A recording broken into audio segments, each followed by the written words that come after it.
Welcome back, dear listeners, to the latest episode of the podcast series, The Way Out is In.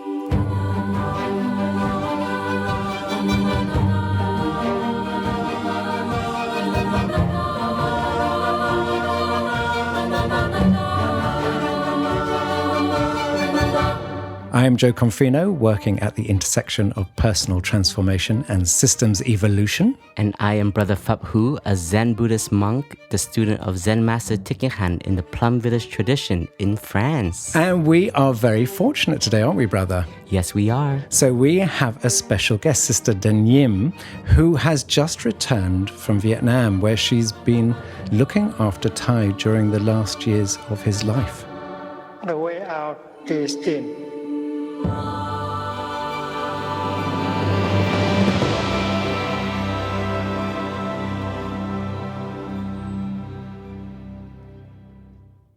Dear listeners, I am Jo Confino. And I am Brother Phap Huu. And Sister Dinh Nghiem, welcome to our podcast series. Good afternoon, everyone. So, Brother Phap Huu, do you want to give us a brief introduction? Because Sister Dinh Nghiem is a bit of a legend, isn't she? She is. Today, sitting with us in the Sitting Still Hut in Plum Village, Upper Hamlet, I am with my elder sister, Sister Dinh Nghiem, which translate into Sister Concentration. She was ordained in 1993 when she was only 24 years old. And she is a legend because she was the first young abbess of the new hamlet in Plum Village in year 2000. And actually, I go way back with Sister Dinh Nghiem. My first year in 1996, I was just a child. And she took care of me in Middle Hamlet and Lower Hamlet. And so I've known her since 1996. And when I became an abbot, I was very young. So I also took Sister Dinh Nghiem as a role model in how to become a good abbot. Yeah. Sister Dinh Nghiem, welcome.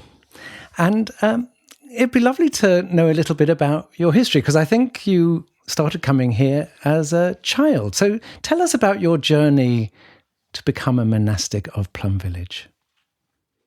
I follow my parents to come to Plum Village during the summer retreat. And at that time, I didn't care about the practice. I came and had fun with other teens, other kids.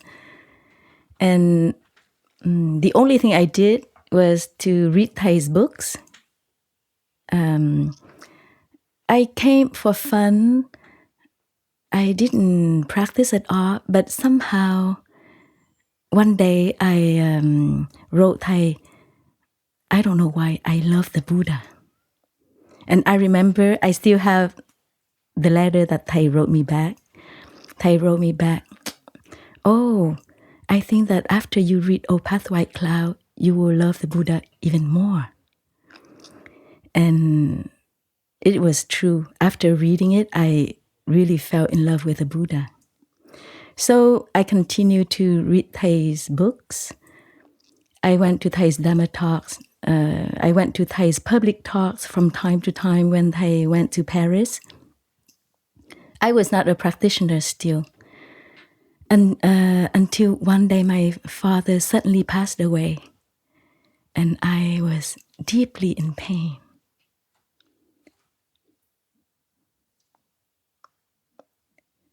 My mother, my older sisters, my older brother, and we all suffered. But at that time, I was very confident. Right away, I thought of Thay, and I was confident that the practice can help me. The practice could help me. So I wrote another letter to Thay, telling Thay that how come my father passed away, and I did what you told me to do. I looked at my hand to see my father in my hand, but still I suffer. I continue to suffer. And the next summer, I went back to Plum Village. I enjoyed the summer retreat for a week. The next winter, I went back again. And then a few months later, I went back and I decided to become a nun. And what was it, Sister about your decision to really spend your life with the practice? At that time, I thought that, wow, I am the second youngest in the family. I will have to bear the grief 1, 2, 3, 4, 5, 6 times more, 6 more times. How can I bear? And after reading O Path White Cloud, I also thought of becoming a nun, but maybe when I'll be 50 years old after enjoying life. And at that time, I thought that, I didn't want to wait until I get 50 years old. So I decided to follow that path, this path.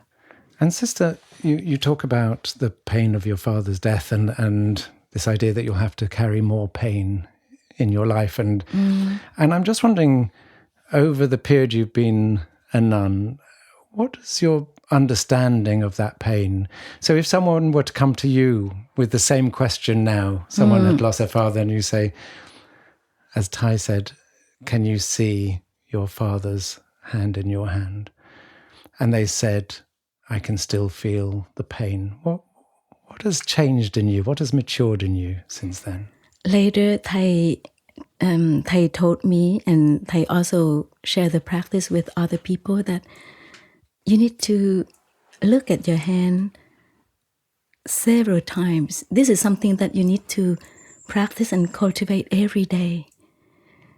You may have some awakening, but you need to maintain this concentration in your daily life so that this insight really sinks deep into your body, your deep consciousness, and then you don't suffer. Otherwise, it's still up in your head, in your mental, and then you forget this truth, and then you continue to suffer. So to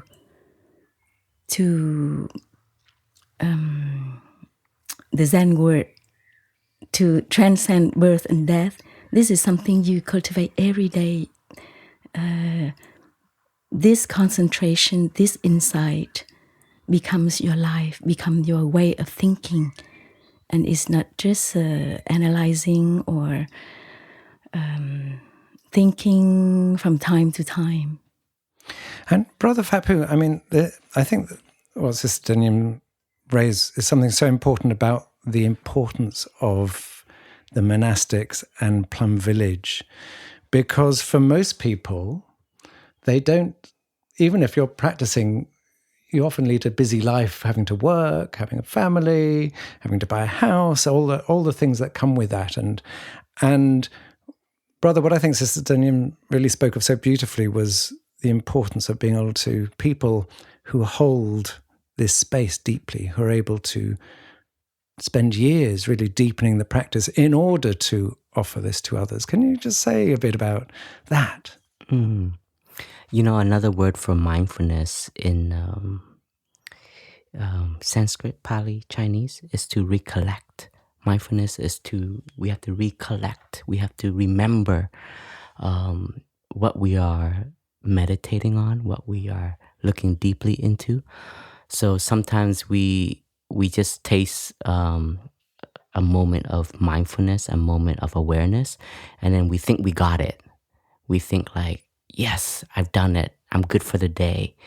But the practice of our way of living is to bring it into every minute. So like the insight, like we are the continuation of our father, our mother, our teacher, our sister, our brother, our loved ones. Even while they are alive, we can already practice this. And most of the time, a lot of us, we come to a spiritual dimension, a spiritual practice when suffering comes, which is like we lose someone so dear to us. But what we want people to cultivate is already the mindfulness, the awareness, remembering of all of the good conditions that are already here, such as my own parents. I know they are of the nature to pass away one day, get old. But now that they are still alive, am I doing everything in my capacity as their son to offer joy to them one time a day or one time a week or one time a month? And am I able to ask them, how is your heart? How are you, Dad? How are you, Mom? Can I support you? How can I support you? What is your biggest dream that you haven't been able to do that I can do for you? And so a place like Plum Village, a practice center, and to have a teacher is to help us remember what we have in the present moment. And so what Sister Dinh Nghiem shared, I think a lot of us, we will face is like a kind of grief, and we may try it, we may practice it at the beginning, and then we may not see the fruit of it yet. But because insight or the practice, it takes time to mature. You have to sow that insight into your consciousness, which I believe Thay sowed that insight into Sister Dinh Nghiem when she was young. And I do believe that as she practiced, she started to see herself as her father. So, a practice center or a space of spirituality is not just a form, but it's also something you have to continually develop through the day-to-day practices. I don't know if that makes sense. Yeah, it makes sense. And Sister, just when now you think about your father, I saw you, as soon as you spoke to him, you felt the emotion, but what's the difference between how you felt at that time when you first felt that deep pain and how you're able to see your father now? What's changed over this time? Yes. I see that whatever I do, my father does it. And I was very moved when I talk about that moment of pain. When I think back 30 years ago, exactly 30 years ago, it was in 1992. And I remember that moment of pain for my mom, for my older sisters and brother, and myself. I was very moved. But talking about my father, now I'm very happy that whatever I do it for my father. My father does it. My father in me does it. And I have been training in meditation, contemplation in my daily life to see my father in me. And at the same time, Thay has prepared for us all to do the same thing for Thay. And I remember before, when we talk about no birth and no death, I was shy and I didn't dare to say anything about my practice with Thay, concerning Thay, how we see that we are Thay's continuation. And I often thought that, okay, let's wait until that moment when Thay will pass away, and then we will see how I'll practice it. Because it's easy to say, but only when it happens, and then we'll see. And I was so happy during Thay's funerals, because we all worry for Sister Dinh Nghiem. All our friends, many people know how Sister Dinh Nghiem is close to Thay. She has spent 6 or more than 60 years being working with Thay, helping Thay in everything. And my brother and sisters in Vietnam, or also in other practice centers, they also worry for me, because the last few years I was always next to Thay. Everyone worry for Sister Dinh Nghiem, for me, for each other. And I was so happy to see that we were so solid. We cried, yes, but after crying, we were firm, solid, holding hands, each other's hands, And we continue to take care of the funerals, to organize everything. We continue with lots of inner strength. And at that time, I was so grateful that Thay prepared everything for us, especially in terms of the practice of no birth and no death. And we were so surprised to see Sister Dinh Nghiem that strong, that solid, that fresh. And we all flowed as a river, as continuations of Thay. And now I don't worry, I'm not shy anymore, but I can say that I'm proud of my brothers and sisters, especially of Sister Dinh Nghiem. And I'm proud. At the same time, I'm so grateful because I know that Thay went through the grief of loss so many times in his life. Many of his students and disciples passed away before him. And they were very close, not only as teachers and students, but as co-workers. Together, they were trying to realize their dream, their aspiration. Thay relied on them, they count on them, especially when Thay was in exile. And when Thay learned that they passed away. And some in a terrible way, like they were kidnapped, they were murdered. So I can imagine how Thay suffered. And Thay went through all these pains, those griefs. And that's why Thay prepared for us. Thay knew that we will have to go through all this kind of grief. Thay prepared for us many years. And the moment came, we went through beautifully, thanks to Thay.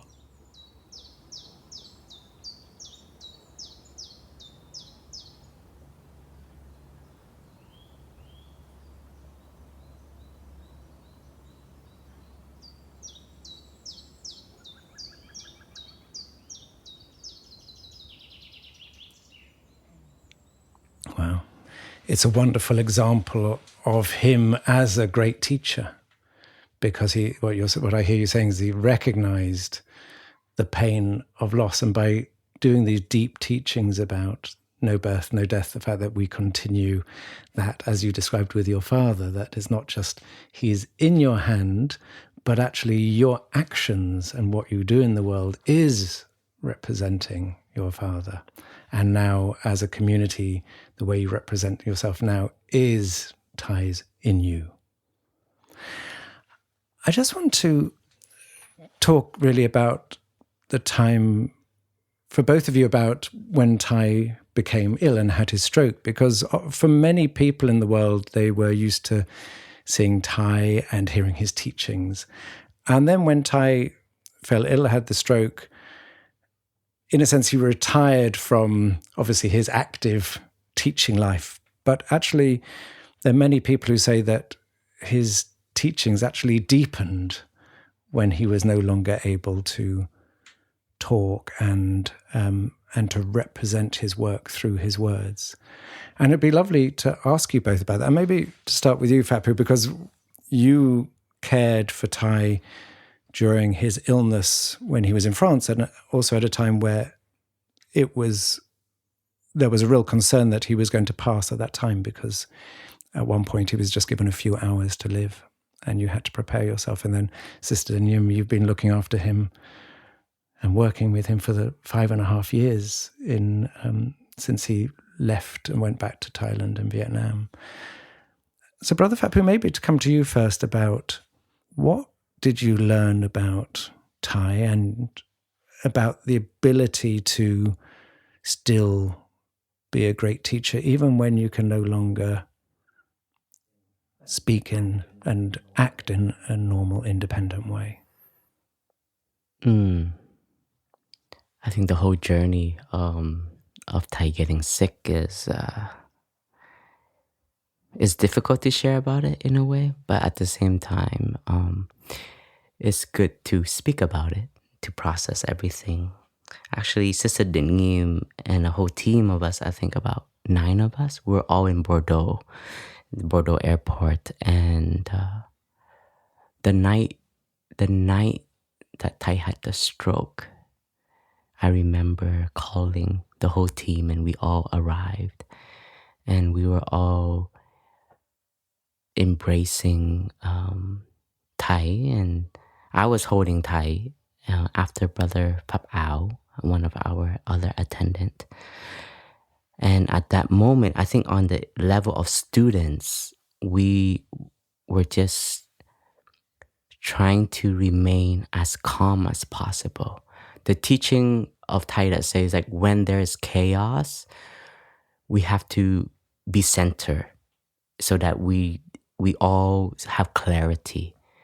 And in that particular moment, I think because most of us, we were quite seasoned practitioners, I would say. We're all like 16 years of monastichood and above. So all of our practices was in automatic. Like I was just following my breathing as I was embracing Thay and sending him my attention. You know, we can say sending him my energy, sending him my compassion, sending him whatever vitality from me that I can give him. I was offering just my full attention and just to also recognize what is happening. And I think like Sister Dinh Nghiem shared, like you can't really prepare yourself for it because everything is just intellectually, like you know, even the notion of impermanence. But when it comes, thank you to the practice for being present, and thank you for having a team. Like we were a body together, and then Sister Dinh Nghiem was talking to the doctors. I was still embracing Thay. Others were managing other elements of the situation. And then there was a moment the doctors came in and they said, everybody get out. And I was like, what? We have to leave our teacher? Because they needed to do an MRI scan to see what is going on. And this was really early in the morning. I still remember everything very vividly. It was 6 a.m. I just remember how early, because we were the only ones in the hospital. It was also a holiday. It was a holiday. And when the doctors took Thay, Sister Dinh Nghiem remained with Sister Tu Hieu. And a group of us, the brothers, we went for a walking meditation outside because we just needed to refresh ourselves and like take refuge in Mother Earth. So we found the park nearest the hospital and just to walk. And you know, when we came back to the hospital, the first image I saw was Sister Dinh Nghiem and Sister Tu Hieu hugging and crying. And the only perception I had was Thay has passed. And this is in 2014. I remember sprinting as fast as I can from the end of the hallway all the way to where Thay's room was. And we arrived and I asked him what just happened, explain to us. And she shared that the doctor said Thay just had a stroke, a very big hemorrhage. And according to them, they calculate Thay only has 4 to 6 hours left. So it was important for us to prepare ourselves as well as inform our community. And I went into community gear, so just informing everyone. And I think at that moment, you know, what was really interesting is that we just became so human. We were, all the attendants, we were around Thay, because at this moment, Thay entered into a coma. And Thay was breathing, because you can hear his breathing as he was in a coma. And we just put our trust in Thay as a teacher. And that's what I was doing, because it's almost like it's out of my control in a way. And what I was doing for myself is, number one, taking care of myself, because taking care of myself is also taking care of Thay and taking care of the community. I couldn't cry at that time. I couldn't cry specifically because I felt I was one of the head attendants with many others, but I just didn't feel like I could cry for the team. And I had to keep my head on my shoulders and, in a way, just to be that mountain for myself and then for the community. But what I know how to do is I know how to tap into others' energies. That meaning I know how to flow with the feelings of my brothers and sisters. So I did embrace brothers that were crying, putting my hand on the shoulders of my sisters that were very emotional, and just to know that we are here for each other in this moment. And so for me, like at that moment, I was taking care of myself so that I can take care of others. And then by doing that, I could channel my energy to have clarity, or else I think I would have been quite lost. And then I would have maybe drowned in sorrow, or drowned in confusion, or drowned in even like, I was a little bit angry, not at Thay, of course, but like, why? Why does this have to happen to my teacher? And I remember walking in the hospital. I remember walking in the hospital and saying, why? Out of all the people to have a stroke, why my teacher? Why someone as valuable to the world as Thay, as Zen Master Thich Nhat Hanh, who still had so much to offer, so much to give, such a source of inspiration, such a source of compassion, and such a refuge for humanity. And I did go down that rabbit hole of like criticizing. I don't know, I was asking God, I was asking the trees, I was asking the Buddha, I was asking everything. And of course, no answers came. The only answer is, this is life. Life is the five remembrance, right? We are of the nature to get sick. We are of the nature to die. We are of the nature to let go of those who are so dear to us. The only thing that remains is our true belonging. And that stayed with me because I started to just change my mind from blaming to honoring, to gratitude. I said, wow, how lucky I was to be with someone so beautiful, so precious as Thay. How lucky I am to know how to walk mindfully in this very moment as I am upset and angry. How wonderful I am to have a community to grieve together, to embrace the situation together. And then so I started to change, like Thay's language is, you change the city, you change the peg. So in my mind, I knew I was becoming toxic, like my energy was becoming toxic. So that kicked in. The whole gratitude started to become one of my compasses at the early stage of Thay's illness. And every minute that I had with Thay, I was like, Thay is still here. I'm just going to offer my presence. I'm just going to offer my presence. And we were so lucky to have the support of the doctors and the nurses. They gave us 24 access to Thay. And Thay survived the first scare, right? Like, which he was supposed to pass away. And I do believe in collective energy. I do believe as the whole world channeled all of our attention and admiration, gratitude, love, care, light towards Thay, that must have been such a source of energy, because we know that mind consciousness also has stored consciousness, which can receive So I do believe that when the community collectively were chanting for Thay, we would every day of mindfulness. I believe this the sangha would chant after a formal meal to send our love and energy to our teacher. Many people around the world were dedicating their walks, their sit, their meal, a moment of peace towards Thay. And even just as an attendant, I felt like so much love and support. So as someone who all of this energy is directing towards, I do believe that Thay received it. And I also do know that Thay has so much more to offer.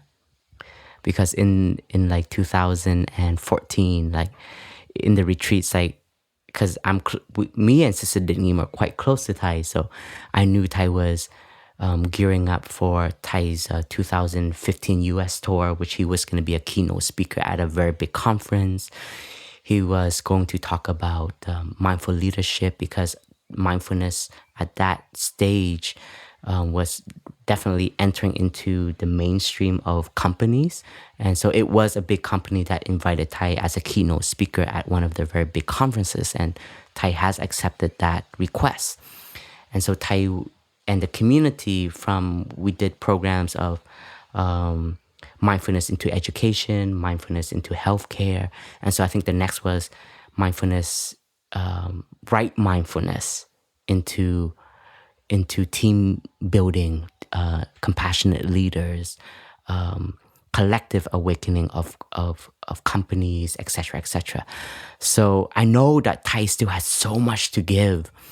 And my own interpretation, and this is my own selfish interpretation, which is like, I think Thay is very compassionate, meaning I feel Thay thinks the sangha wasn't ready for Thai's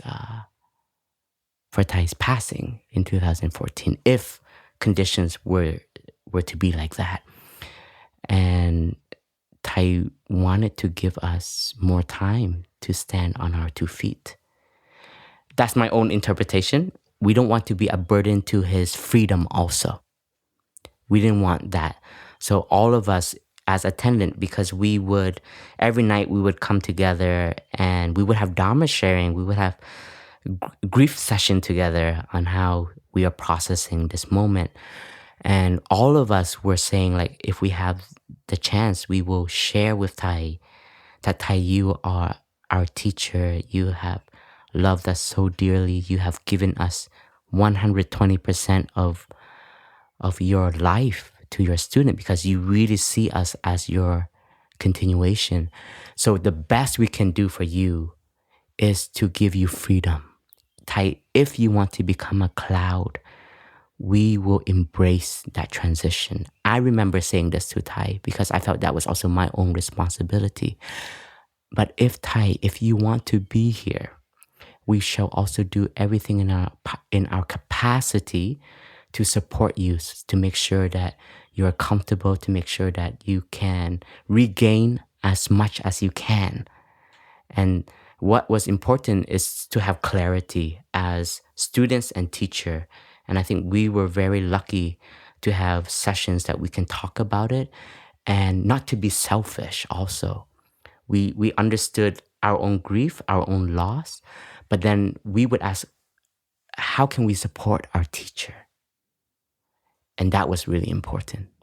What I hear you say, brother, which I completely recognize myself, is that because Thay said he didn't want there to be one person taking over from him, and he had created the sense of how a community can live together, make decisions together, that actually giving the community the time to recognize the truth that Thay would one day pass, and that actually there was no one person would take over. And so it needed time for the community to recognize they needed to step up and to recognize how that could happen in a way that would support everyone, as opposed to it becoming a competition. Or so actually that I think there's a deeply held sense that by Thay staying for these years, he did give the community the chance. Thay was still there, still a teacher, but everyone had to step up. But, brother, just one other thing. I know that, at one point you asked Thay about death. And it might be nice to share that with our listeners. Yes. Before I get to that, there was a story. We were in the ICU, intensive care unit in the hospital of Bordeaux. And the next morning, our main doctor came and said, brothers and sisters, last night, did you see one of the doctors come and stay in your room? And we said, yes. Well, we saw many doctors, but we noticed one doctor that was present. And for us as an attendant, whenever we see doctors and nurses come, we were very happy because we knew they were taking care of our teacher. But he said, yes. But there was a particular doctor that stayed in your room. And do you know why? And we said, no. And he said, she came into the room to take refuge in Thay's presence. Because one of her patients in the ICU just passed. And we have to remember that doctors have such intimate relationship with their patients as they care for them. And the moment when one of their patients cannot make it is also their loss. And that doctor needed a place of refuge. And she came and she stayed in the room where Thay was in a coma. And I remember him saying, see, even in this state, Thay is still a teacher. And I think that was, for me, that was a reminder, yes, Thay is present and he is still teaching us. And what we did recognize was his breathing was incredible. It's like store consciousness of 80-something years of practicing just went into autopilot, and Thay's mindfulness was just a continuing stream of practice. And I even felt sometimes I was emotional when the situation was becoming unclear if Thay will make it or not. I relied on his breathing, so I still was taking refuge in him, and that gave me a lot of faith in the practice. And I said to myself, I need to continue to invest in this Dharma, because in the most critical moment, what is your best friend is your breathing.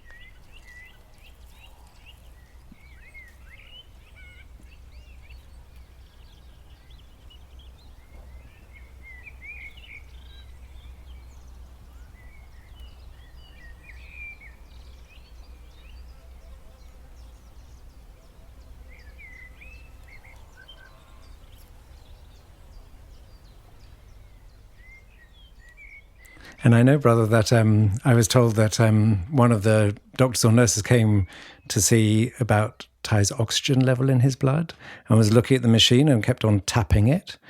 And eventually one of the monastics said, what's the problem? They said, well, this must be wrong because it's showing 95% or whatever oxygen level, and someone in this condition, it normally goes down to 70 or 75. And you all just look, oh, well, that's obvious because Thay is one of the best breathers in the world. Exactly. That became our slogan. Thay is the best breather in the world. So I did write this calligraphy, say best breather in the world. And I said, that's my guy. That's my teacher. But fast forward a little bit because it's a long story. But Thay did overcome the coma, and Thay got back, opened his eyes. And what was very interesting though, even though Thay was in a coma, and I think Sister Dinh Nghiem, you felt it too, Thay was very present. He was very present even though Thay was in a coma. And there were days and nights that he would still open his eyes to look at us. And I remember the first evening when in the ICU, after coming to the ICU, so this is like by day 4 or day 3 after the stroke. And because we saw so much movement in Thay's eyes, and we had we had a perception like Thai's gonna open his eyes, like Thai's gonna... And that evening, it was my shift. Thay opened his eyes and he looked at us with such tender.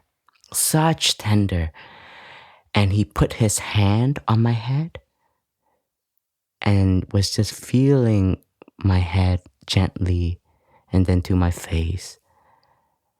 And as he acknowledged his students are here for him.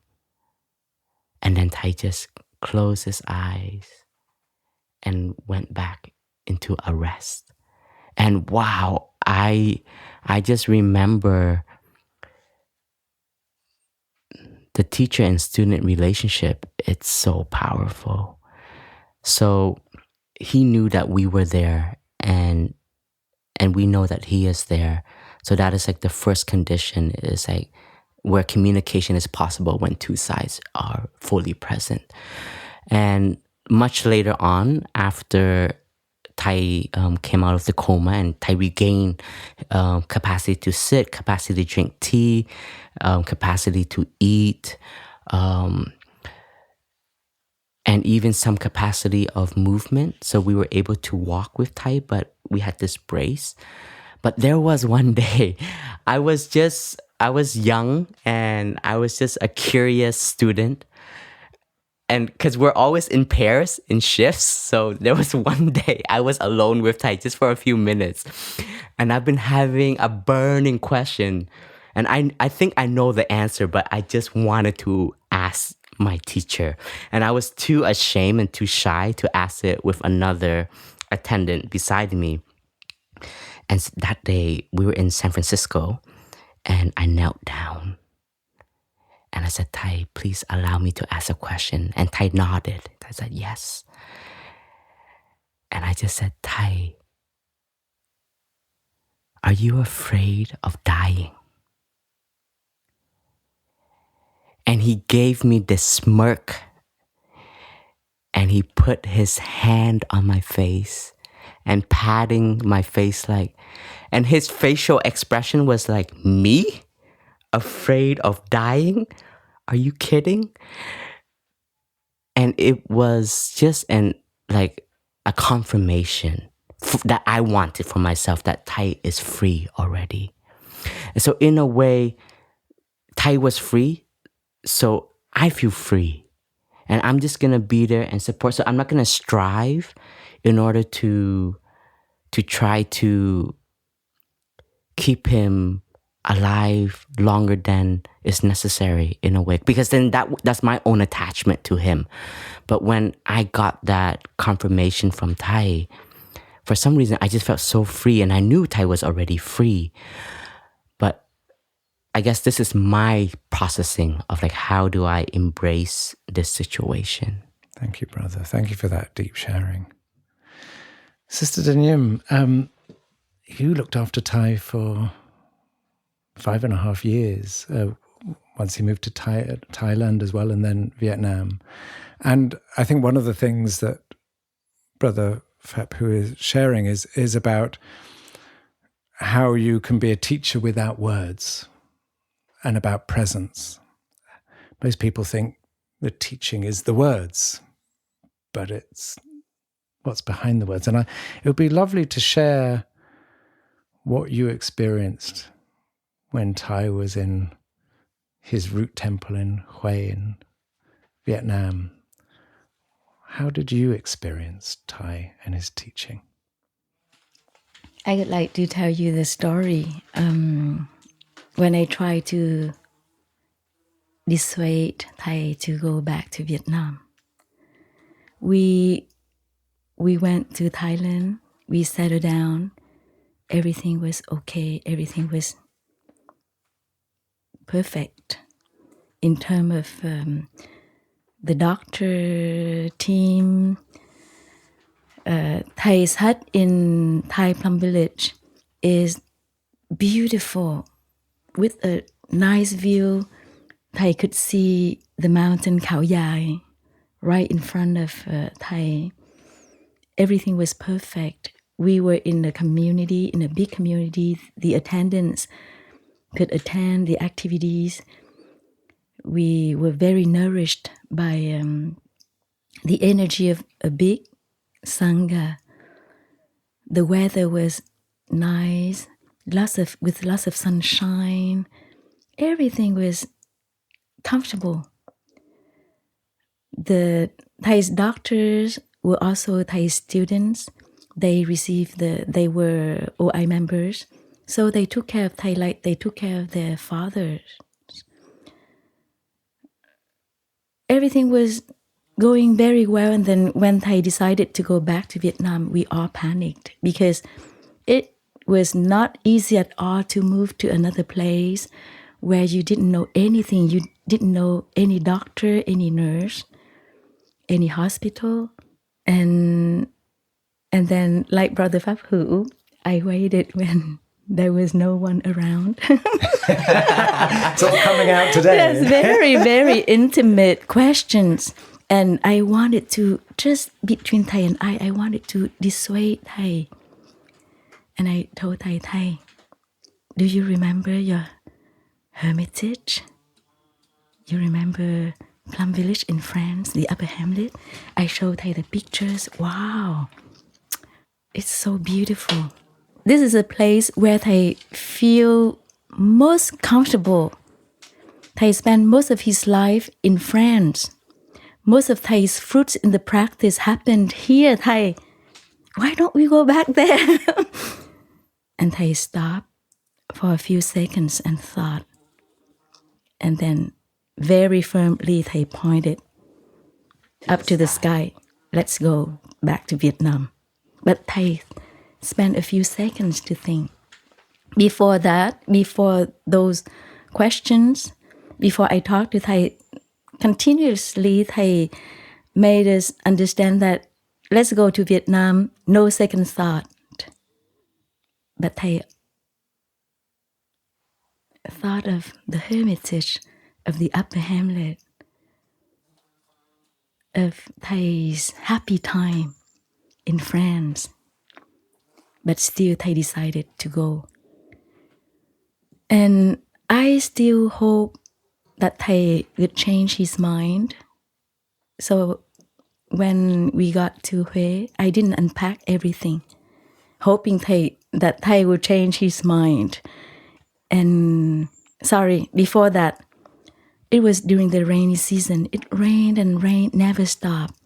People say that in Huế, it rains only twice during the season because it stopped only after a month and a half or 2 months.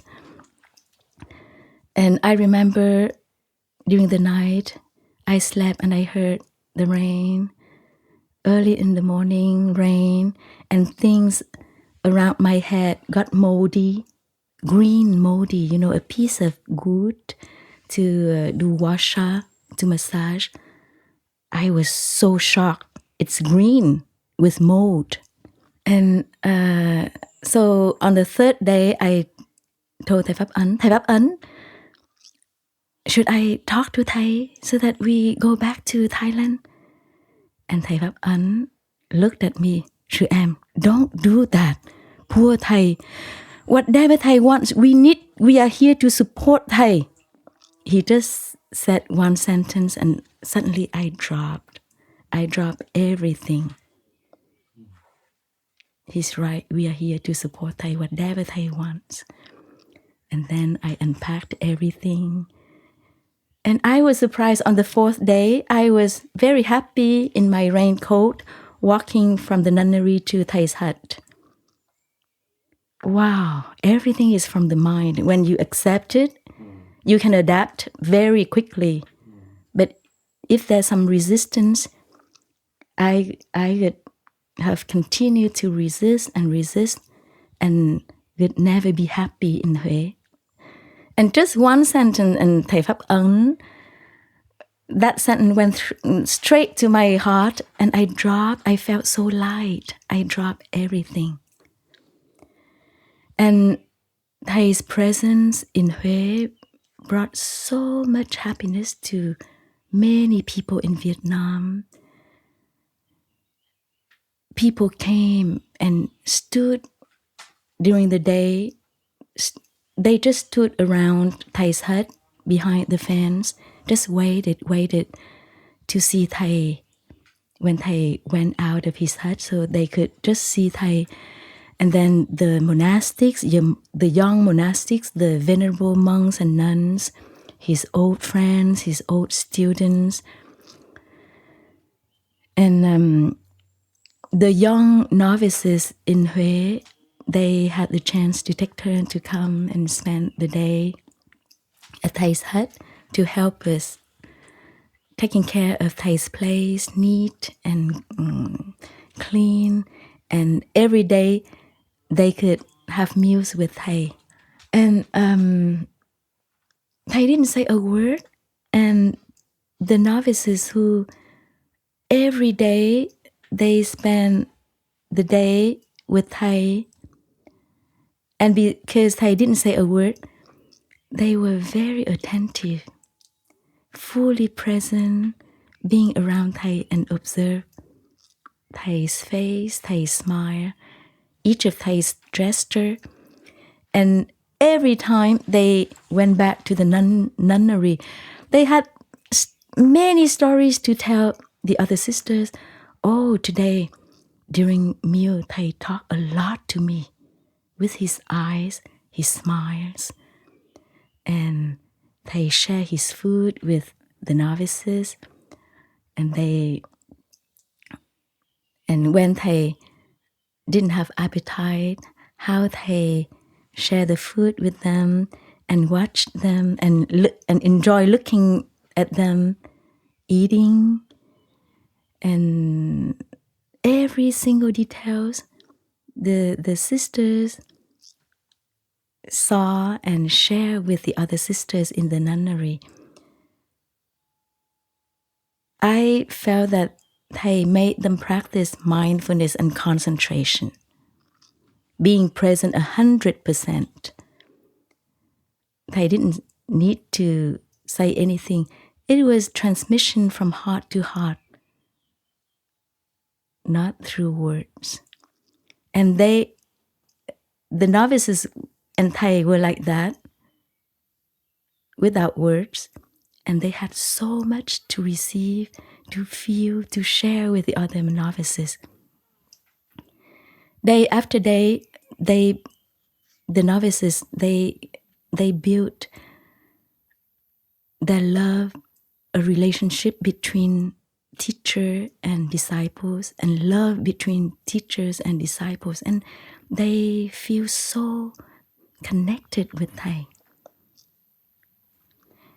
It was amazing how they feel deeply connected with Thay. And before Thay came back to Vietnam, they knew Thay through books, through Dharma talks, in CDs, in DVDs, on YouTube. Thay was someone very far away from Thay. They followed Thay teachings, but they had no idea about a real relationship between teacher and disciple. And during the COVID time, they couldn't come in Thay's room, so they still stay at the window, enjoying meals with Thay. And they sang at the window, and they were so happy. They were so happy, and Thay was also happy. Happiness without words. So 3 years and a half spent in Hue, I saw a generation of young novices in Hue. They got transmission, direct transmission, and deep transmission from Thay. They will be Thay's continuation. Of course, others who didn't have this direct transmission, they are also continuation of Thay. But I could feel that this generation, it's the connection is so deep that they could be like Thầy Phap Huu, or me, or Sister Dinh Nghiem, who had the chance to be Thay's attendant, who were close to Thay. I see their connection is as deep as ours. And Thay always wanted to invest in the young generation. They will be our future, the world's future, Thay's future. And those years, Thay did it. And all Thay's doctors were very surprised to see how Thay could handle his illness. Like Dr. Quoc from San Francisco, he loved Thay. He flew all the way to Hue, and he told us he could never do like Thay. Thay's endurance is limitless. And the team of Thay's doctors, they only follow Thay to support Thay. They kept saying, Thay is the one who decides. Thay decides everything. And they just follow Thay's decision, offer their support. If Thay wanted to stop, he could stop anytime. There were moments we saw that Thay was very near, close to passing. In Hue, when we arrived to Hue, we had a meeting. We saw that Thay won't go to the hospital. The team of doctors in Thailand will continue to take care of Thay by distance. It was not COVID time yet, and we already start to receive treatment and consultation through conference call, through internet. And there were moments when Thay was very near to passing. And the doctors and we all just waited. Now it's up to Thay to decide. And a few times, Thay went through, got better. And we know that when Thay was still in good shape, Thay was very independent in terms of Thay did everything by himself, washing clothes, cooking. We wanted to help a lot, to do a lot, but we knew that Thay could do everything by himself in his hermitage. Thay didn't like to rely on the attendants for daily tasks. So being dependent on his attendants is not something easy for Thay. We understood it. And still Thay continued for 7.5 years, being dependent on others. We understood that it was very difficult. And out of compassion, Thay continued until the end. And Sister, a couple of things. You talk about this deep connection between Thay and the students, this heart-to-heart connection. No words, but deep recognition. Having gone through that and been a witness and to be present to that, what has it taught you about life and about how you want to practice into the future?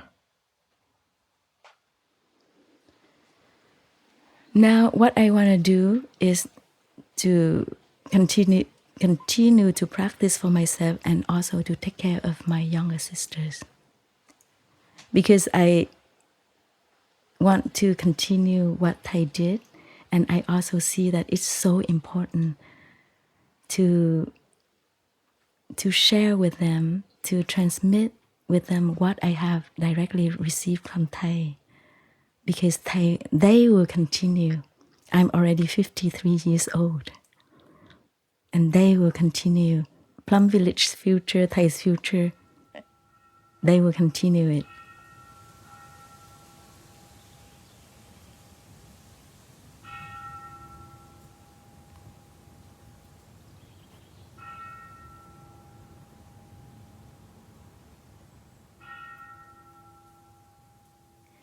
I'd like to share with you another kind of relationship that deeply touched me. During the funerals, I was in Thay's room, and next to Thay's room, we put an altar with Thay's picture, and many people came to look at Thay's bed and touch the earth before Thay's picture. And many people talked to Thay. And one monk, I see this monk everywhere on YouTube. Now he's quite well known, a Vietnamese monk. He gives lots of teachings, lots of Dharma talks. And he didn't see me. I was in Thay's bedroom. And then I heard his gentle voice, like he talked to Thay in person. He said something like, I never saw Thay in person, but since I was a novice, I've been reading Thay's books. I listened to Thay's Dharma talk, and Thay, you don't know how much you have given me, how much impact you are on my life, in my life. I've never seen you, but I'm your disciple. What I'm saying, the teachings I'm giving, is your teachings, is your words.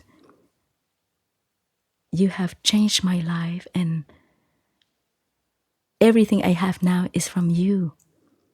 I'm your disciple. And after a few sentences, I step out to look at that monk. Who is he? And then I found out that, I saw him on YouTube everywhere. And listening to him, I cried. And it touched me so deep that just through the teachings, many people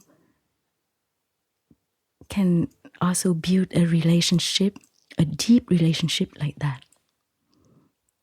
The young novices, maybe the young novices in Hue who were lucky who saw Thay every day, they were lucky.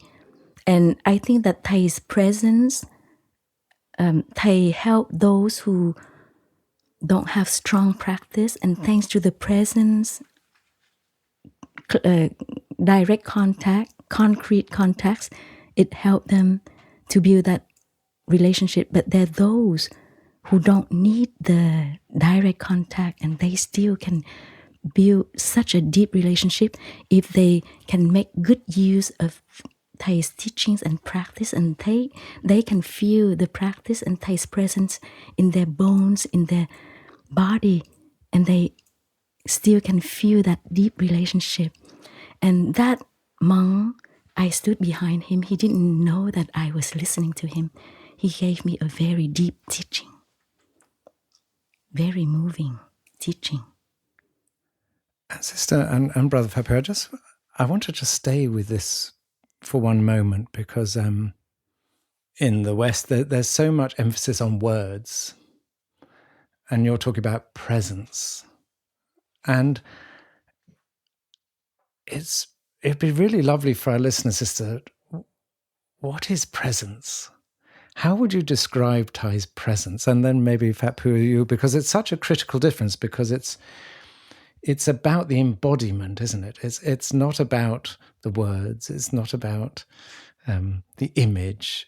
There's something that's so deep in what it is to unify oneself. But I'd love to hear from you, Sister, and then Brother Phap Huu, you too. What when you say Thay's presence and about, what do you mean?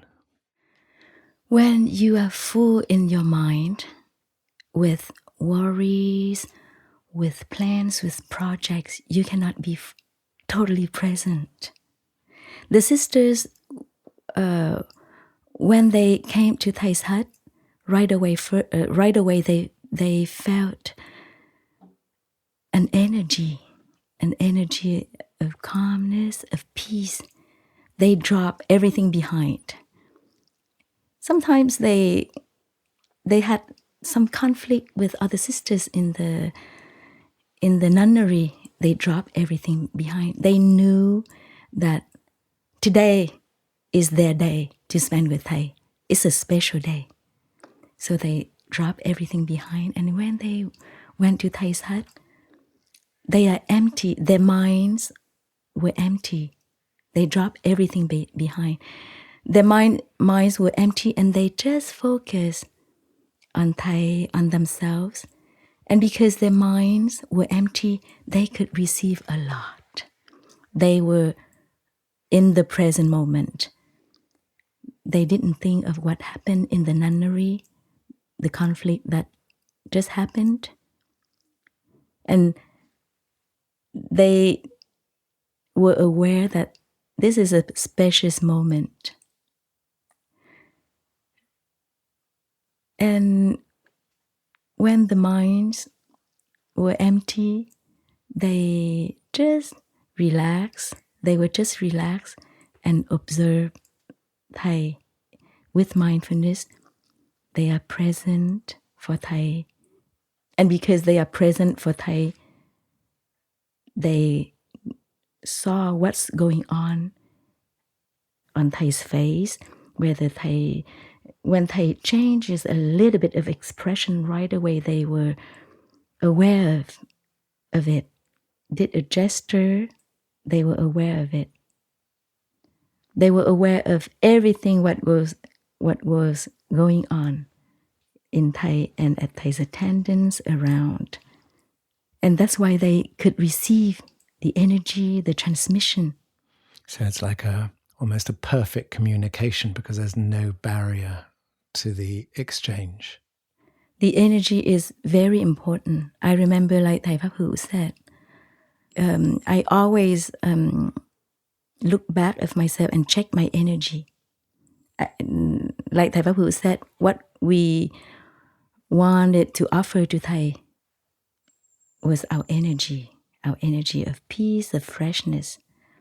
When we don't use words, we use energy, and we are more sensitive with energy, the other person's energy as well as our energy. Brother Phap Huu, is there anything you want to add to that? Because, and again, in the Plum Village tradition, the word often uses Thay's transmission. It's not just Thay speaks or Thay tells, but there's a transmission which is happening at a deep level. So is there anything you want to add to what Sister was just saying? Just listening to Sister Dinh Nghiem retell all the stories, like a lot of images and experiences with Thay also came up in my consciousness. And I just want to emphasize a little bit on Thay's presence, because I helped train a lot of attendants to become Thay's attendant. And one of the things I always tell all of my young brothers and sisters who is up to their turn to be his attendant is like, I tell them that Thay is going to be very present. What you have to do is be present. That's the first and the most important step in order to be Thay's attendant. To be his attendant, you have to be attentive, because his energy is just presence, and you gotta match that. And if you don't have to like fully match it, but you have to have some certain level of mindfulness, or else like the two waves don't match in harmony, and then the experience will become very different. Because I've had brothers who are an attendant for the day, and they can't wait until the day ends, because they can't match Thay's wavelength or Thay's energy, and they're in their mind so much. They're just so tense, they're so tight, they're so afraid of doing things wrong. They're so in their mind, like, I need to be perfect, I need to da-da-da-da. And you're creating all of this story.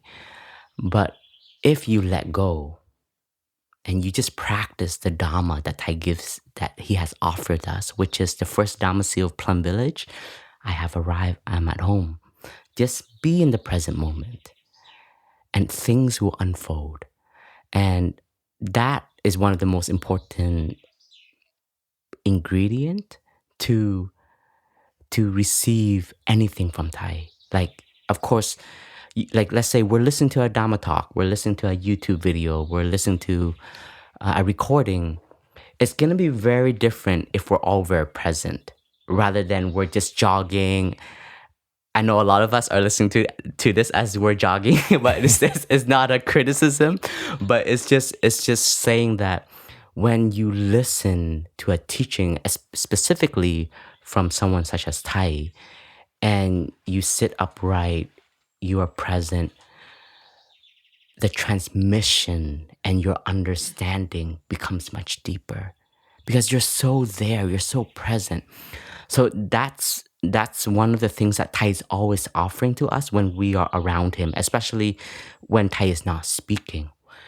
For us, when we were with him, like every time before coming into the room, wherever Thay was staying, whether it was in the Hermitage in France, or it was at the hospital, or it was in Thailand, or it was in Vietnam, before seeing Thay, I always take a few moments to arrive. Because if I don't, I feel like it's almost like I'm rude. It's like a little bit like it's disrespectful in a way. It's kind of like when you encounter somebody so peaceful and present and gentle and loving, and you see them on your path, you just want to slow down in order to take that essence in you. And you would lose so much if you are unmindful and you see that and you just pass them. Or I would feel like, wow, it's such a dishonor to the conditions that I have right in front of me. And one of the things that I recognize in Thay is he is limitless in offering. So like whenever he would see his students, like what Sister Dinh Nghiem shared, he's so attentive that he has students. Even though he doesn't have an appetite, he's going to still sit there because he knows that moment that he is with them, he is transmitting his energy of mindfulness, his energy of peace, his energy of compassion. Everything that he has cultivated is there. The only question is, on the other end, if we are present in receiving that. And when I was taking care of Thay, especially after we came back from the hospital, when Thay was regaining all of his movement, his right side though was paralyzed. And one of the most tender moment and the most beautiful moments that I witnessed was Thay taking care of his right hand, because his right hand was now paralyzed, which he didn't have control of. And everything Thay had to shift to his left side, eating, drinking a cup of tea, pointing, directing.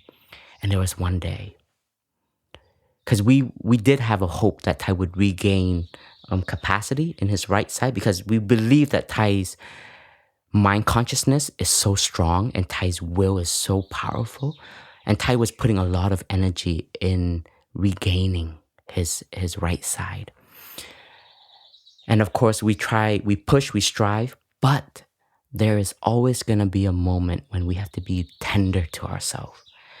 And there was one day, with his left hand, he took his right hand and he put his right hand on his cheek, so his left cheek can feel his right hand. And with his left hand, he was patting his right hand down with such tender, with such love, and with such care.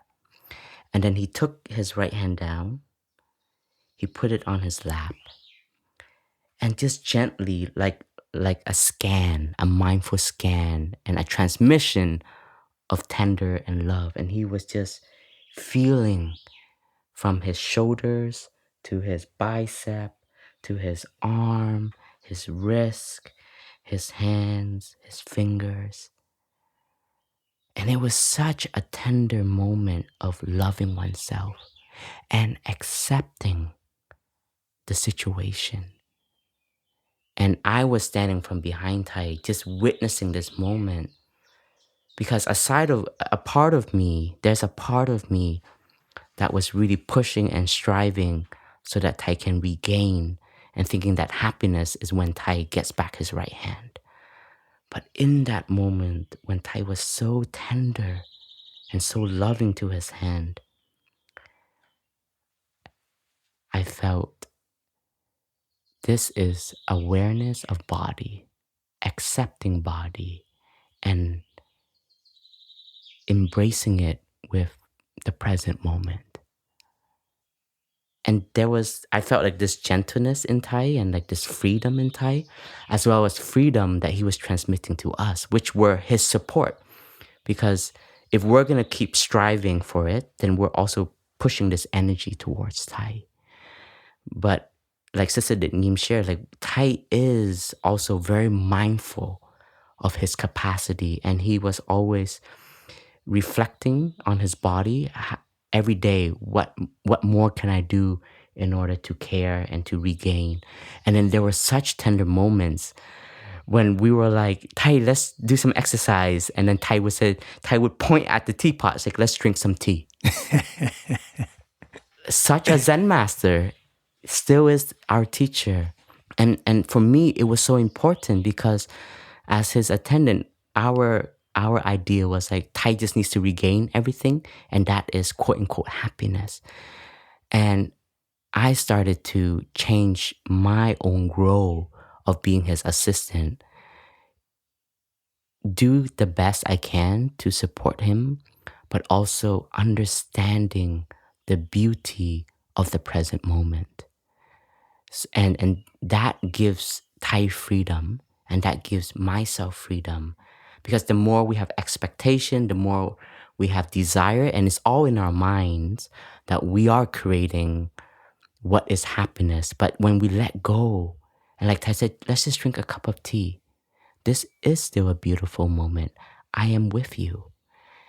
And I will never forget, even after Thay was paralyzed on his right side, knowing that now we were at the Hermitage, and normally Thay likes to be the host, so he would like to make the tea, invite us. Even though we've been his student for 16, 17 years, Thay will still treat us as a very treasured guest.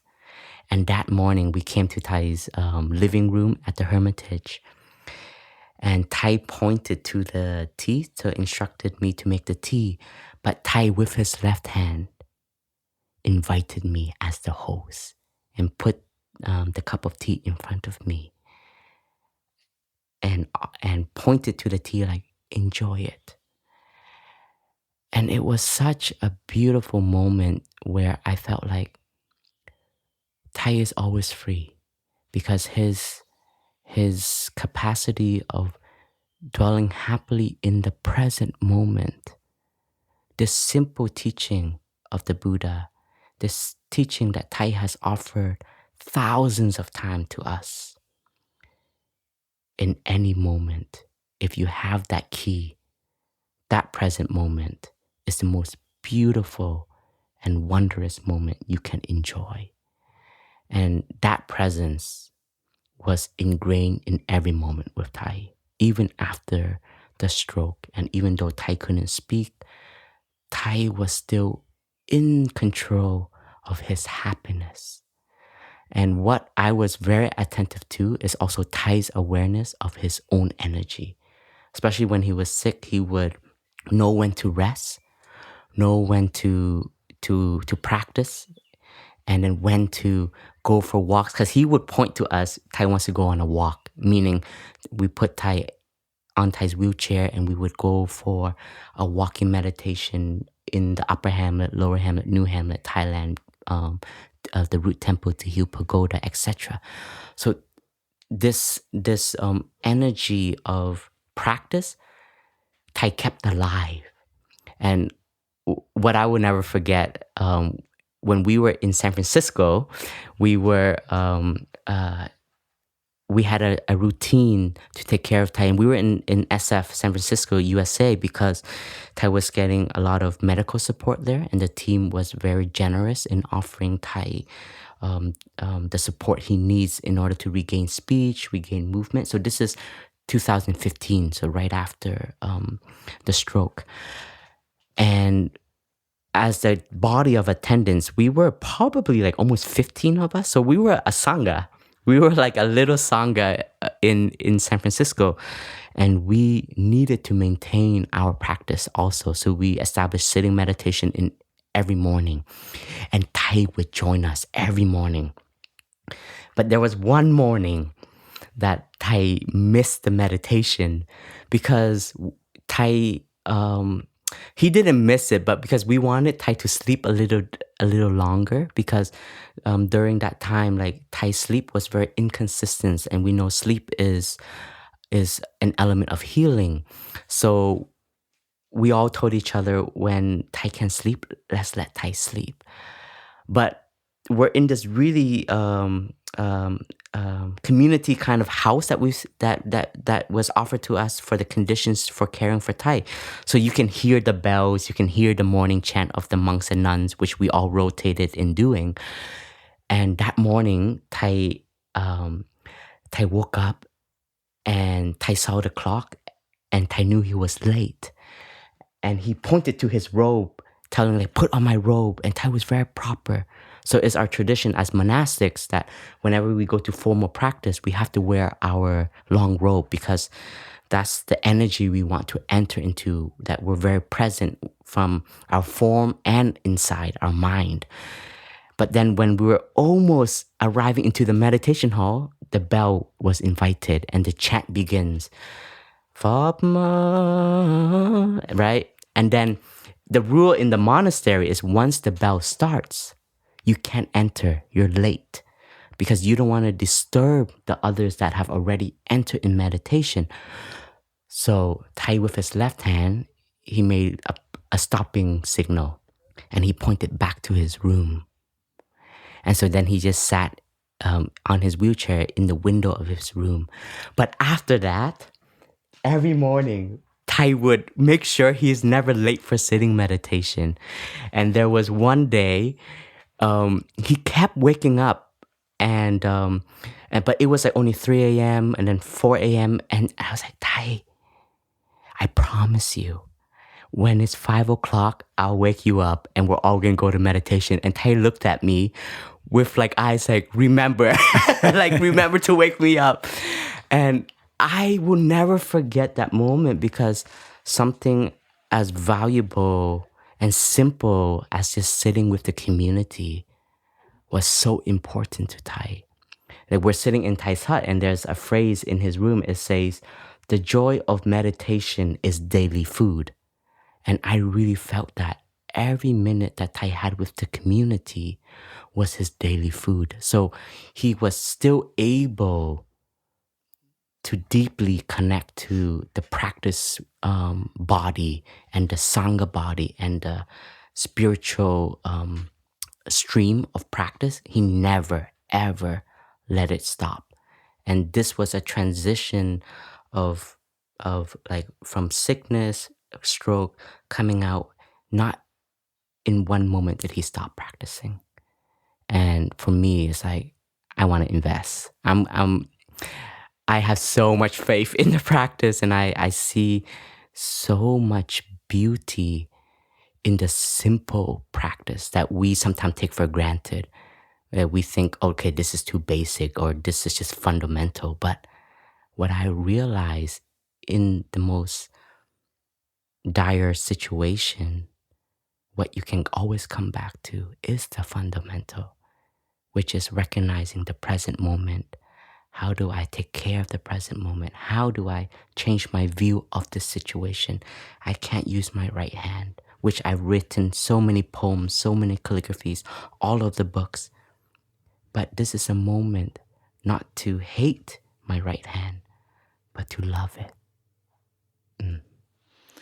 So it's as I'm listening to you both, what I'm feeling is that, Thay is not superhuman, but Thay has finessed and deepened and focused and taken the time and energy to show what's possible for us. So what I'm hearing, it's an invitation to us all, not to be like Thay, but to show that if we are able to be attentive, to be mindful, to be ourselves, to come back to ourselves in the present moment, then we can taste that aspect of Thay. And so in a sense, Thay is that sense of the true bodhisattva. He's holding the door open for us all, should we choose to step through. Sister Dinh Nghiem, I'm just wondering if you could share a little about Thay's last days, because what you've spoken of is, that there are many times where Thay could have passed and in a sense then came back. And there were times where he didn't eat for a long time or drink, but then he would come back and his energy would return. And then, of course, one day it didn't. And I'm just wondering what your sense of Thay was in those last days, about what you either sensed in him, about the letting go, and what your experience was of him passing and of the energy of that moment. We noticed that the last few months, Thay's strength slowly went down more and more. But the last week, Thay was very present. Sister Jo Confino was there and talking to Thay, telling Thay that, we know that Thay wants to be with us to encourage us to practice brotherhood and sisterhood more and more. Maybe we didn't practice well enough. That's why Thay continued to be there and wait. But Thay now is much better. We can embrace, we can love everyone here in Huế. Now we accept all the brothers and all the sisters in Huế. I can feel that there's really sisterhood and brotherhood, and Sister Dinh Nghiem continue to talk about the fruits of our practice. Thay listened very carefully. Sister Thao Nghiem also told Thay stories and Thay listened. It was close to Lunar New Year and the weather suddenly turned beautiful with sunshine, and we prepared for Lunar New Year. We wanted to do deep cleaning in Thay's hut. Thay allowed us to move his bed to the next room, to clean his room. Every corner is super clean and neat. And then Sister Thao Nghiem made a beautiful painting right at Thay's view. The picture, a beautiful painting of one of Thay's dreams. One night, Thay dreamed that Thay went up the Voter Peak with the Buddha. And in the dream, Thay was the Buddha's attendant. And they had walking meditation with a little boy who was here in Plum Village during the first years. It was a happy time in the mountain with the Buddha. The Buddha also wore a brown robe like Thay, not the traditional robe of the Buddha's time. So Sister Thao Nghiem made this beautiful painting, and Thay enjoyed the painting. Thay enjoyed the chrysanthemums, yellow, golden chrysanthemum outside the window. People knew that Thay loved those flowers, so they offered, and Thay really enjoyed Lunar New Year. It was not Lunar New Year, but we felt that Thay was celebrating Lunar New Year. It was very peaceful and joyful atmosphere.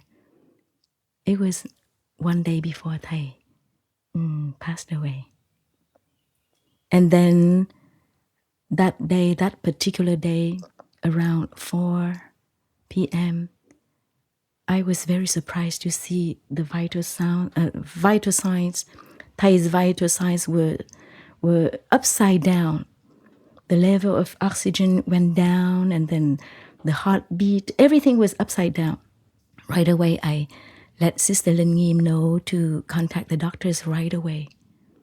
And then we tried to massage Thay like usual, and then it was a little bit better, and then it continued until midnight, 1 o'clock. And we understood until 11, around 11 p.m., and then I understood that this time Thay won't go through. And how was Thay during his passing and after that, in terms of your sensing of his energy and presence? And Thay was very peaceful, and we felt that Thay was very compassionate. Thay waited for everyone to be there. Sister Dinh Nghiem, who is the contact person with the doctors, usually she didn't come in the afternoon, late afternoon, she didn't come. But that day, because I reported to her that the vital signs were upside down, so she came. She came and she realized that it was serious. And she, as soon as she was there with Thay, she was deeply moved. She felt that Thay could pass away before she came, but she could feel that Thay allowed, Thay waited for her. Thay made it happen that she was there to be with Thay. Those moments were very peaceful, was very peaceful moment. And Thay was with his attendants, with Sister Dinh Nghiem. The others, they, later on, other monks in the temple, they said, oh, you should right away invite the venerable monks and nuns to come and accompany Thay. But we know that, as always, Thay has been very shy, and Thay likes to be in a small circle with his students, and Thay never wanted to bother anyone. And later on, a few hours later, the venerable monks and nuns came, pay respect to Thay. But yes, some people said that we should have invited them, but we felt that that's what Thay wanted, just a small circle, like a simple person. because Thay was, until the end, a simple monk. Yes. So, Sister, is there anything else you want to share about this Thay, about teaching without words?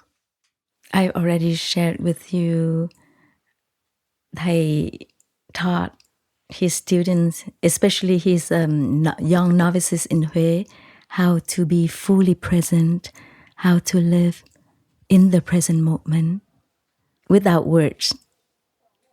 They just put into practice when they were with Thay. Right away, they practice it. I remember that at the beginning, like Thầy Phap Huu said, we all try to support Thầy to regain speech, to regain everything. Thầy sang a lot. We sang with Thầy. We invited speech therapists from the United States to come and train Thầy to speak.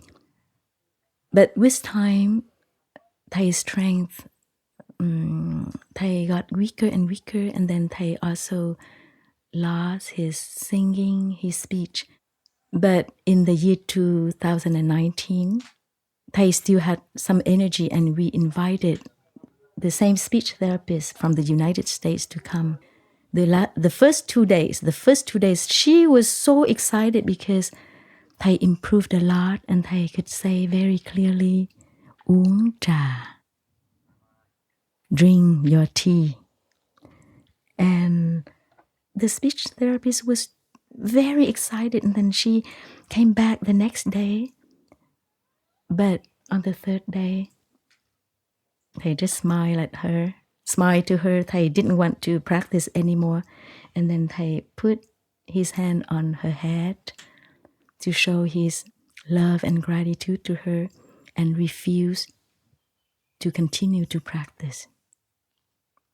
And she, because of her air ticket, she still continued, hoping that the next day Thay will practice again until her departure. But we understood that for Thay at that time, Thay didn't need speech. And Thay felt the presence was very important. And Thay wanted to preserve his energy so that he could be present as long as he could for his students. And I remember when Phap Huu told stories. I remember one story. I was scolded by Thay. We were in the hermitage. At that time, Thay got sick, but Thay didn't have the stroke yet. I was with Thầy Phap Huu, Sister Nho Nghiem, Sister Thao Nghiem, and I wanted Thay's place to be perfectly clean and neat. So I clean up, silently I clean up, and I didn't stop until Thầy said, Dinh Nghiem, stop. Thầy wanted my presence. Thầy wanted to remind me that the presence is very important. And I kept cleaning, and I was not present for Thầy. Brother Phap Huu still remembers. I've witnessed many. For myself too. Yes, and we want to do a lot for Thầy. But many times Thầy reminded us that our presence is very important. Thầy needed our presence. Thầy didn't want to see us working all the time. Sister, just because I think we're probably coming thin, but I just want to go back to one thing about Thay's passing, just to return to that moment.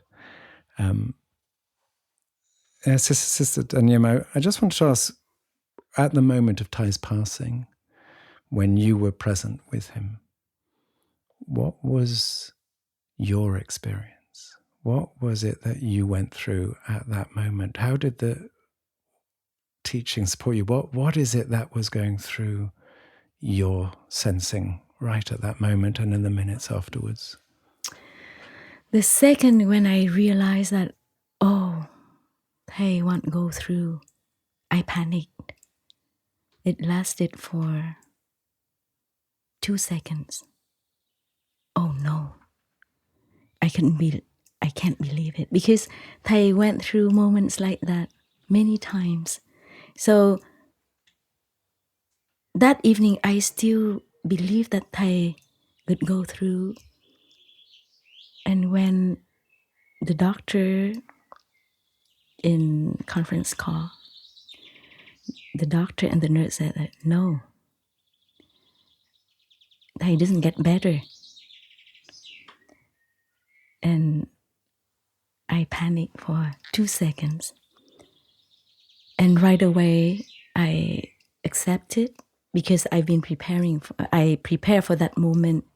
Like Brother Phap Huu said, in the year 2014, we were not ready. But after Thầy went through that moment, we all practiced to prepare, because we knew that the moment would come. So after those 2 seconds of panic, right away I came back to myself and be ready. Yes, I'm ready. And right away, the desire to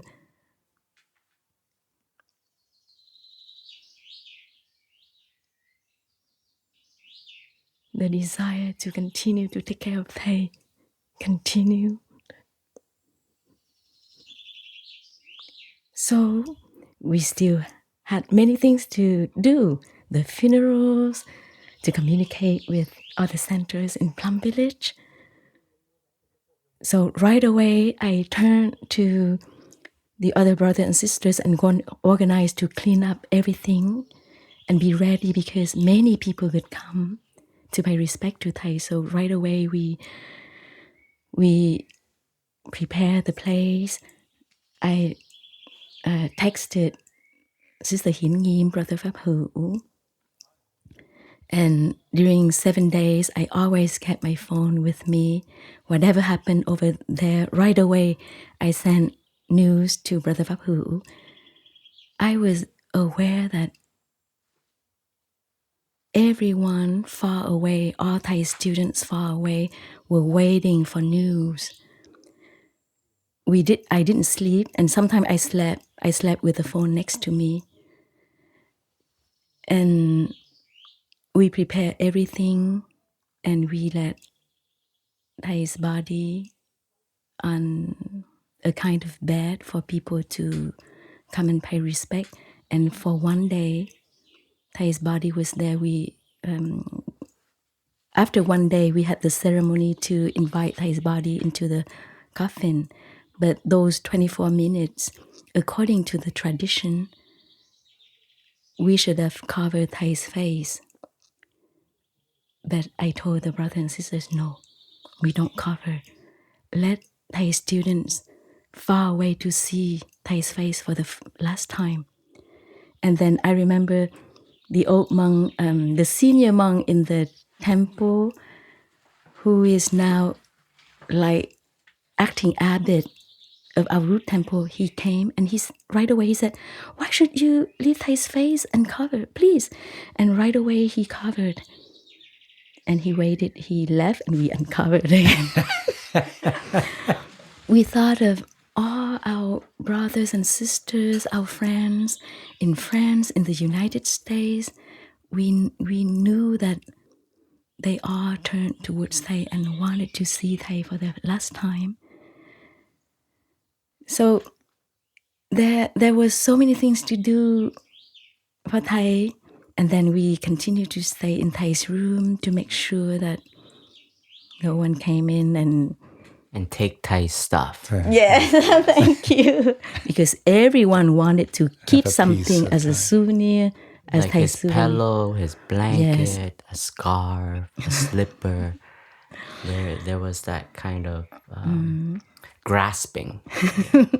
And sister, how were you feeling inside? Because you said you were busy, but what was going on inside you at that moment? At that moment, I felt like I continued to be Thai's attendant.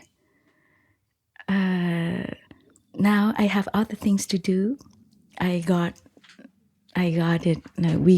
Thai's body, we guarded Thai's energy, Thai's place to keep it like that for other people to come and feel and enjoy. We wanted to so I felt like, yes, we continue to be Thai's attendant. And now I see that we continue to maintain Plum Village, to keep Thai's energy. So we continue. And sister, my final question is, after 5.5 years, you're now back in Plum Village, or we're sitting in Thai's hut in Upper Hamlet, and you have returned. And is it the same Sister Dinh Nghiem that is returned, that left? And also, what is your wish now? I mean, you've said obviously you want to continue Thai's teaching, but what does it feel like to be back? How have you changed? And what is it that you would like to contribute? When I stepped back to the new Hamlet, I was in tears.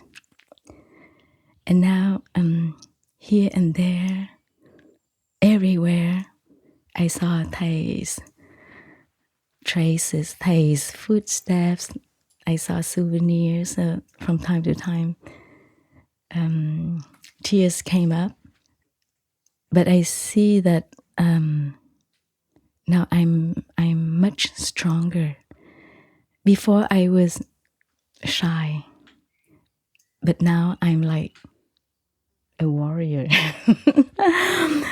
I feel I feel that I have much more courage to do whatever I need to do.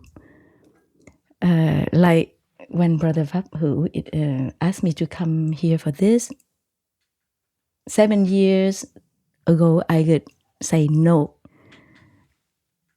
And before I came back, Sister Dinh Nghiem and Sister Dinh Nghiem asked me for interviews.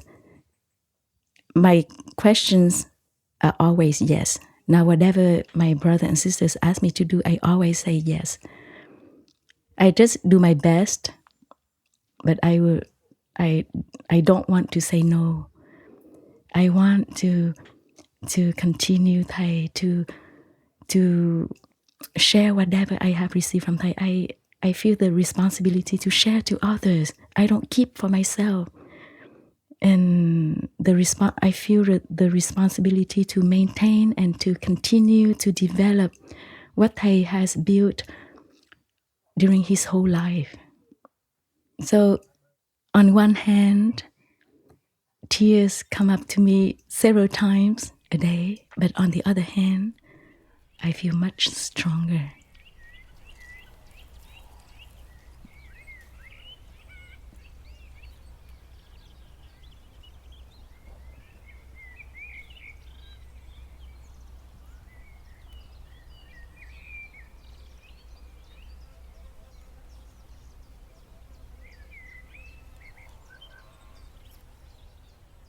Thank you, Sister, for sharing.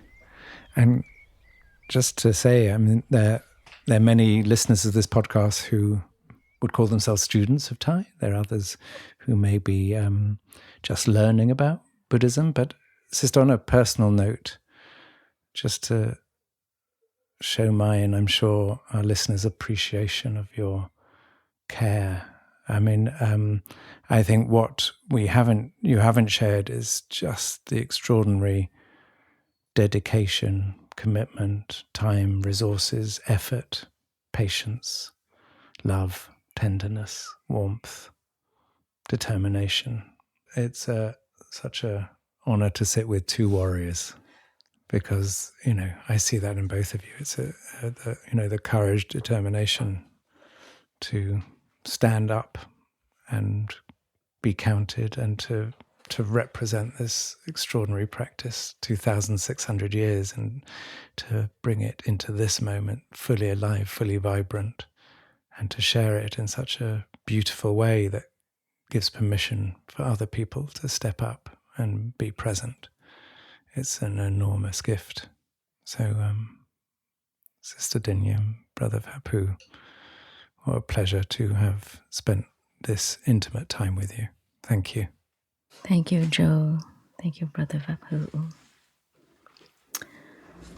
When Thầy Phap Huu flew to Huế, and Thầy hugged him, Thầy held him, Thầy showed his love for him.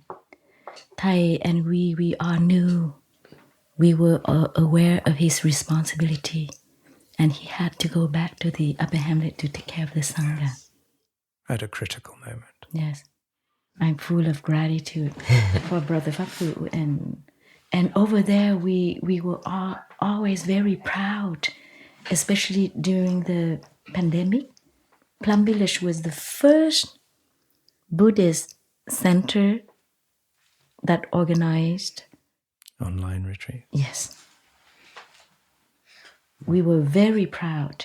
And then slowly other centers, they copied, they followed along. They followed. And how successful did And how beautifully they were done. Amazing. Yes.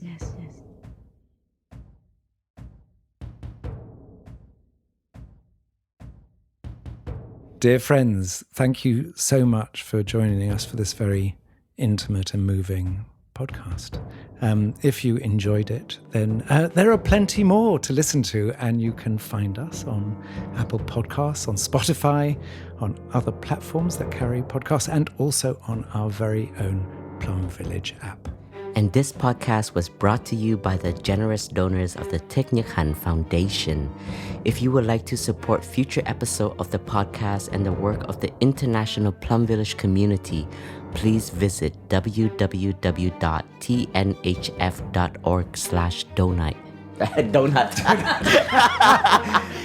Oh, let's keep that on. We're not editing that out, brother. /donate.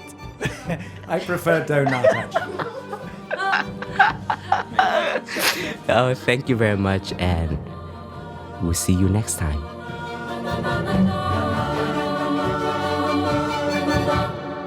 The way out is in.